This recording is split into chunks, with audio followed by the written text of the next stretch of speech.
In episode 63 of Throttle Stop Garage, we're going to get started on making carbon fiber door skins.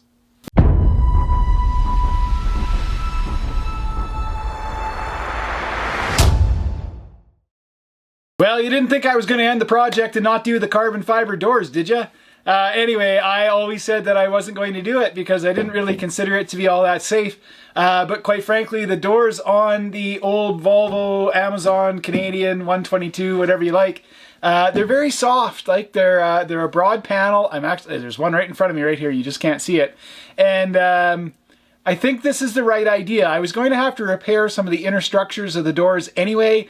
And I thought, well, in for a penny, in for a pound. And Composite Envisions is back for this episode, and they've helped sponsor me in order to get this project done. So many thanks go out to them.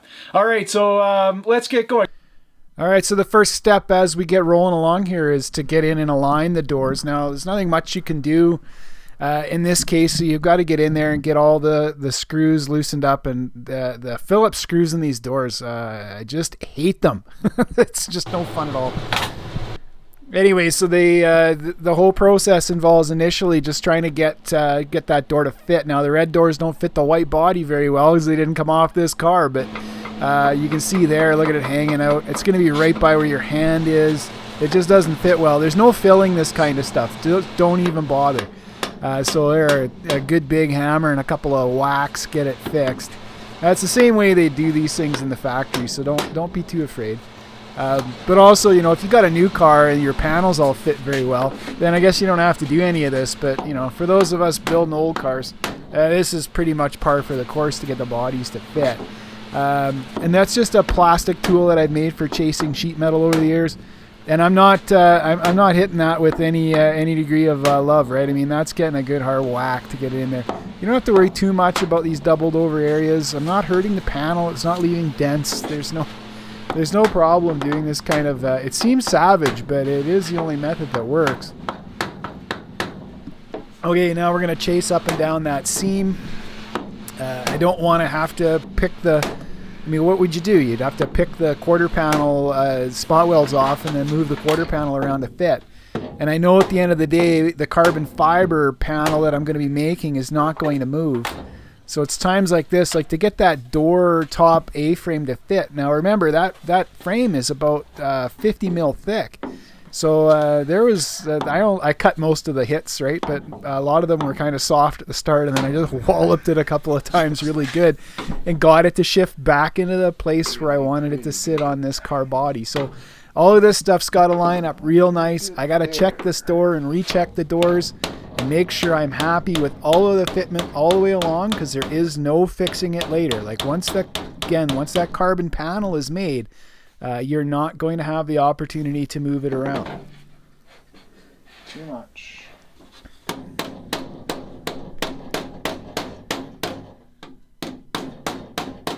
All right, just a few taps just moves the air back. And there you see the finished product, right? So I'm super happy with how this all turned out. So we've got the, if I slide the ruler along, slides right over that gap, really no problem at all. So we got the fit in there really nice. Everything's looking good. You can see there's a few bruise marks on the paint, but don't worry, all that paint's got to come off here in just a minute. So that's beautiful. Now, it's about as well as these fit. Now, I'm going to tune up all of the fitment on the panels when they go back on the car for keeps. But there I was just double checking the fender and then taking the easy bolts off, pluck this thing off the car for the last time, and then we got to get the paint stripped. There's nothing really you can do. You do not want to use the paint as whatever, something you can sand and make it straight. I mean, this is just lots and lots of layers of paint. I think I counted at least 4 paint jobs on the car on the red. So, or 3 on the one side, 4 on the other. Now, I just used some Proform aircraft stripper, and if you cover it with plastic and let it do its work, it's not as good as it used to be like 30 years ago, but it's not too bad. It worked. It took 3 passes to get all the paint off here, but remember, it's a lot of paint. And I didn't want to sand it. You lose all the body detail with this kind of, with that much paint on it. So just around the door handle and area, there's some really nice detail. And you couldn't even see it. It was just completely obscured by the paint. And a quick rinse with water just neutralizes that stripper. All right, so that's the door stripped. So we're all good to go here. Just thought it was interesting. This door is almost too nice to do this to. You can still see, like, after stripping it, these light marks up here, those are the factory sort of finish, linishing, sanding of the seams. So you can see this little band that just runs up the side, minus where the dent was. You see it again here on this edge here. That was all revealed. You can see how they buffed off every little rivet hole, right? Was just gently buffed off. Anyway, and you can still see along the bottom edge. I mean, this is the bottom edge of this door is just perfect. So I'm starting with a really nice door. So apologies to anyone trying to restore one of these. You can buy skins, so that's fine. And I'm glad that... Here's the problem, by the way. So for those who don't know 122s, I'm not using any force. They're just as soft as cheese through the middle. They dent so easily. Like, I'm amazed this door only has the few little dents that it has. They're just so soft. So hopefully the carbon fiber skin will fix that up, and I'll stiffen that up a bunch, and, you know, just save me from having to do lots of work later if I ever get a door ding. Okay, well, I didn't tape some of the inside work on the other side of the car. It just, I couldn't get the camera in the right place. The stove was in the way. Anyway, so on this side of the car, I'll show you how it all works. You got to get the top halves off, and then the door handles come off. You've got to get the correct pulling tool for those little Omega clips, or you will never get them out. Volvo owners, you know this. Anyway, then the glass comes out, and all of the glass run channels and everything else, they'll all be replaced. And when you set doors on a car, please take the strike off. So you take the striker off. The door has to fit the car properly on the hinges without being raised into position by the strike. So you pull the strike off and you set the door. It's a lot easier to do with two people, but I've done this lots by myself. Anyway, so I get it set in and I get it working properly. Now on these doors, there's adjustment both on the A-pillar as well as on the door.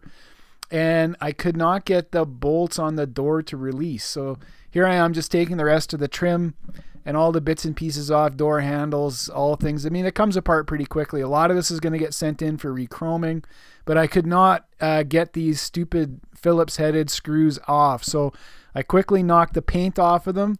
And I'm going to show you a little, here's my top tip for doing this. So go hot and fast with the MIG.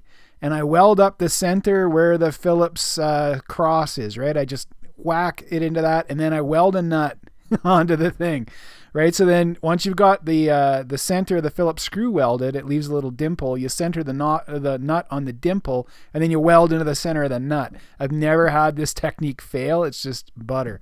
Clean out all the holes, get them flushed out with a tap. And then I'm going at it here just with a little hammer and dolly work on the bottom edges. And I had to find a really long dolly, so I had to use one of my extensions for my 1/2-inch breaker bar to get in behind and tap back the door handle area that had been deformed by over tightening. So get everything, again, trying to get everything perfect here. So I'm just replacing the body filler. I know it seems like I'm doing extra work, but I'm not really. Because you can't trust that any of these other old paints and other nonsense on your car are going to actually, they're going to actually work when you start applying other products to them. So here I am. First round of filler is just to get this stuff basically tidied up and get it into roughly the right shape, let's say. But I'm not killing myself too hard. And then the rinse and repeat part. So on the door for the passenger side, here we go. Putting on this stripper. I went out and bought a gallon of it, right? Because the pint wasn't going to do the job. So a gallon of it later. And it's sitting under the bag. So I'm working on both of these doors simultaneously. And I don't mind saying this was a ton of work to get this done. But, you work on both of these things at the same time. And at the end of the day, 3 weeks is what this took. So, you're out there in the evenings doing a little bit of body filler and making sure it can work. Now, in this case, you can see that sort of darker tone in the background, and that's because I've sprayed a little bit of black paint on that panel in order to guide coat the filler. Here's the second to last round on the door that had 4 coats of paint and a ton of filler. Like, I had no idea when I bought these doors that they had that much filler on them. They looked really good, but the one door had that sort of alligatored, I've been rode hard and put away wet look. And I bought the door anyway, and then I think it was the 4th round of stripper is when I finally found the giant holes that were in this door. And this is from back in the day when we didn't have fancy spot welds to pull these things in. People used to drill holes in door panels and other parts of your car and put a slide hammer on it, pull dents kind of out, and then they just put body filler straight over top of it, and it would almost always pop off. Now, this body filler had never popped off, but it sure wasn't pretty. So at this point, again, water to neutralize the whole thing. I've pretty much got it as far as I can get it. I got the rest of it with one of those purple 3M strip discs. Give it a quick sand with some 80 grit on my dual action. And then I had to clean out the filler that was trapped in those deep holes with a torch. Now, I've got a stud welder. I've had the stud welder for a decade. If you're at home and you're interested in this kind of bodywork stuff, these are like $300 on Amazon to buy one of these things. I mean, I bought one at my local body shop store. Support your local folks here, guys. And you just weld the stud on and you just pull it. And this stuff works great. Like, I pulled probably a 1/4 inch out of these doors, and I know you don't have to cut them with the grinder, but I was in a rush, so they just lop the nails off. Some people are even so cheap that they reuse the nails. Unbelievable. Anyway. And then you can pretty effectively pull them off. Like, these are high quality tools and you're not drilling holes and things. I mean, you are going to melt whatever paint's in behind the thing, so don't fool yourself. It's not perfect.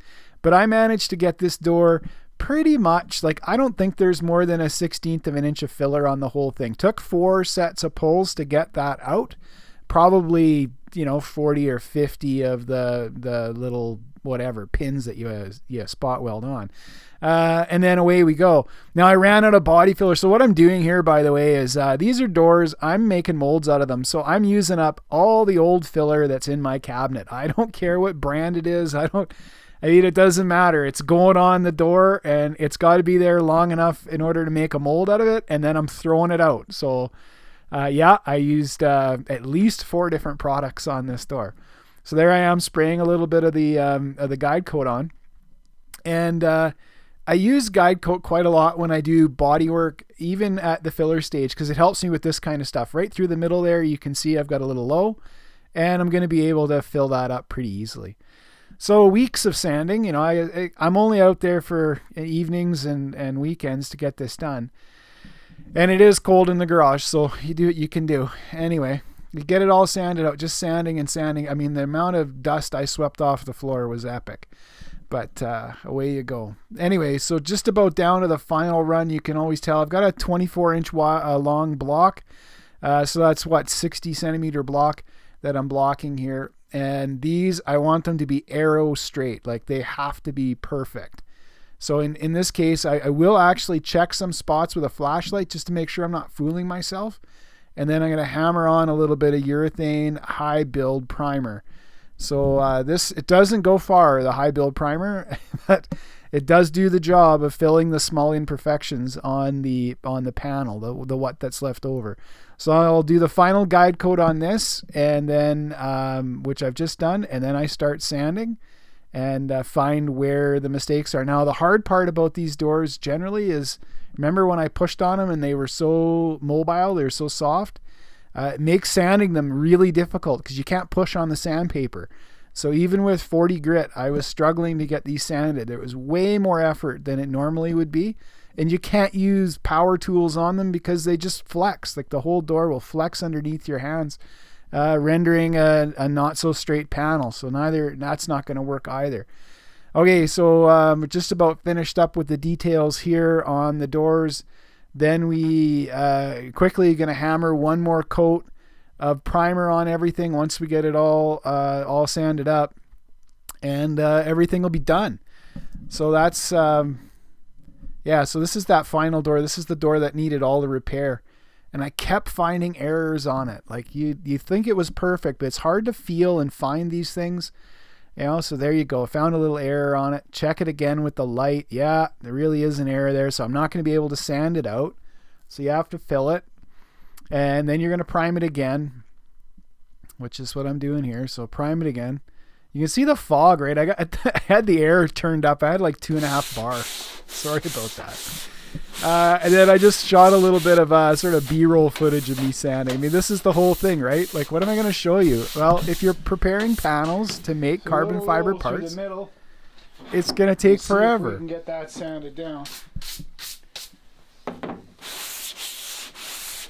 So even here, you can see I can't push. I can't really push on this board. I can just so gently rub it across in order to get this. And it probably took twice the amount of time, just because the body, the way it's made, makes it difficult to do the body work on it.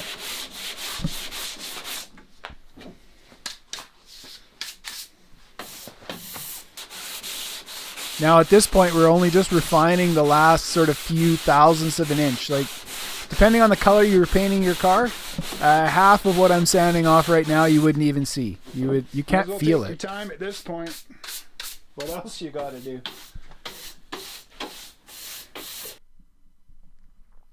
Okay, final coat of primer goes on, and that's when you think you're done. So you blast one more coat of the high build on, and you go over it one more time. And when I did this, of course, as soon as I started blocking the passenger side door again, that's when I found it. Another error.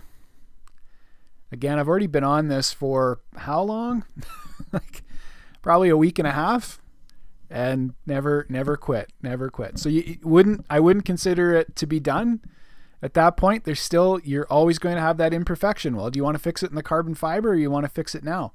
Fix it before you make the mold. Even though it takes extra time, you're tired, you don't want to do it, and you're sick of looking at it, you're going to have to sand it, and you got to make it perfect. So one last round of blocking and one last coat of primer, and we get the whole thing finished up.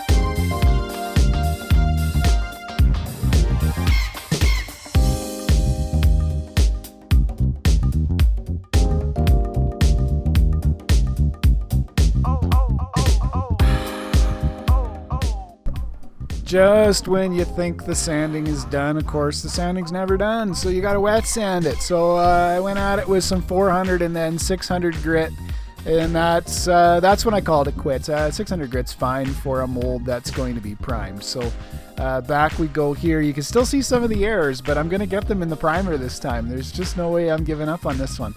So we're going to get these all, look there, all tidied up. Last little bit of that 3M dry guide coat, and we scrub that off, and away we go.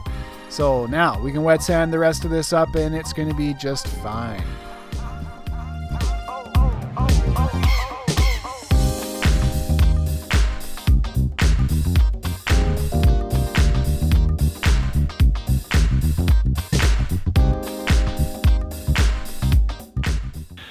All right, that's a wrap, everyone, for this video. Thank you for joining us on episode number 63. So when we come back in episode 64, we'll have a look at how we develop the molds from the doors that are now finished. So I did get a few little burn throughs on the primer, but you know, if it was a regular circumstance, we'd go back, reprime those areas and touch them up and finish it off. In the meantime, they're absolutely glass smooth. They're beautiful. And we're ready to go to make these carbon fiber door molds. In case you're wondering about the time, this was about 3 weeks worth of work again. So it's several weeks for me to get this work done. There's just epic piles of sanding and nonsense that I'm leaving on the cutting room floor, as well as leaving on my garage floor, by the way. So don't worry, the video production is a little bit slow right now. But it's just because the work that I'm doing, it needs a ton of time to do properly. If you're interested in making your own molds to make carbon fiber parts, don't underestimate the kind of time that it's actually going to take to get done. It's not a little bit of time to do this. The doors have to be perfect or don't even start. All the like before you lay it up, everything has to be exactly the way it is. So you do the body work kind of somewhat out of sequence, right? So the molds have to be perfect to produce a perfect part. There's just no other way to do it. All right, so the time is what the time is in order to get them done. Thanks for tuning in. Like and subscribe. Ring the bell if you could, so you get notifications when new videos come out. Tell a friend, and we'll catch you on the next episode.